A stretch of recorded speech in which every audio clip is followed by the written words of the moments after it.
चलो class 10th के आज स्टूडेंटों को 12.3 का क्वेश्चन नंबर 3 है ना, जो काफ़ी इंपॉर्टेंट है, कई बार एग्जाम में पूछा जा चुका है और यह काफ़ी VVI है। जैसे लिखा है क्वेश्चन, दी गई आकृति में छायांकित भाग का क्षेत्रफल ज्ञात कीजिए। यदि इसमें ABCD भुजा 14 सेंटीमीटर का एक वर्ग है, वर्ग यानी सभी भुजा बराबर होनी चाहिए। वर्ग उसको कहते हैं जिसका चारों भुजा क्या होता है, सामान्य है। और APD तथा BPC दोनों आवृत्ति हैं, यानी ये जो हमारे पास हैं, है ना, APC और BPC यानी APD और BPC, यहाँ की जो भुजा है वो P है। अब हम देखेंगे कि वर्ग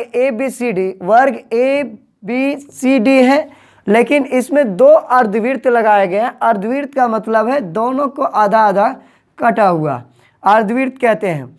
चलो, तो भुजा बराबर हमारे कितने दिए हुए हैं, 14 सेंटीमीटर दिया हुआ है भुजा बराबर। तुम लोग देख रहा है जी, फिर बाद में नहीं कहना कि नहीं समझा है। यहाँ देख लो, तो दोनों भुजा जो है, ये क्वेश्चन कई बार पूछा जा चुका है बाबू, इसलिए मैं फिर बता दे रहा हूँ। तो वर्ग बराबर ABCD का क्षेत्रफल लेना है, जो कि वर्ग बराबर होता है भुजा स्क्वायर। क्या होता है, भुजा स्क्वायर। तो भुजा बराबर कितना है, 14 सेंटीमीटर है, तो हमने 14 सेंटीमीटर लगाया, यानी 14 का वर्ग किए तो 14 × 14 इक्वल टू 196। 196 आ गया पहला, मेरा वर्ग का क्षेत्रफल तो निकल गया। वर्ग का यहाँ कोई दिक्कत, किसी को कोई दिक्कत नहीं है। तो आगे चलते हैं। अब इसका व्यास लेना है।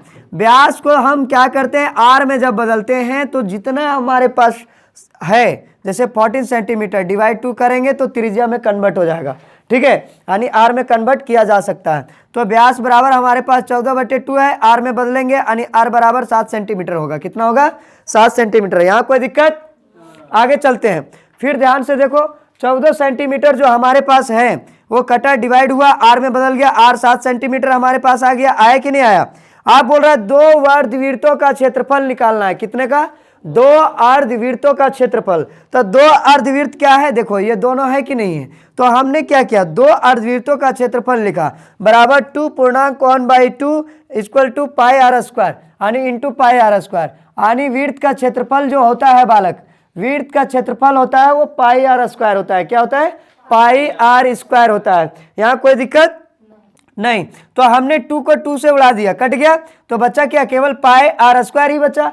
πr² को हमने क्या किया, 22/7। आर बराबर कितना है, 7 सेंटीमीटर है या नहीं है ना रे, 7 सेंटीमीटर यहाँ पर है।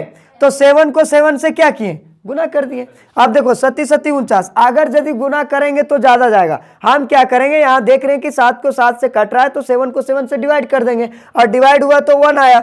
अब बच गया क्या, 22 × 7 गुना किए, कितना आया, 154 आया कि नहीं आया। तो हमें निकालना क्या है, छायांकित भाग का क्षेत्रफल। छायांकित यानी पूरे एरिया का सर्कल निकालना है, ठीक है, पूरे एरिया का क्षेत्रफल हमें निकालना है। छायांकित भाग का क्षेत्रफल होता है वृत्त का क्षेत्रफल माइनस अर्धवृत्त का क्षेत्रफल। अरे हम यहाँ वृत्त लिखे हैं, हो सके यहाँ पर हम वर्ग लिख सकते हैं, वर्ग का क्षेत्रफल, है ना। तो वर्ग का क्षेत्रफल जो हमारे पास है कितना है, 196 है कि नहीं। और अर्धवृत्तों का क्षेत्रफल कितना है, केवल 154 है ना।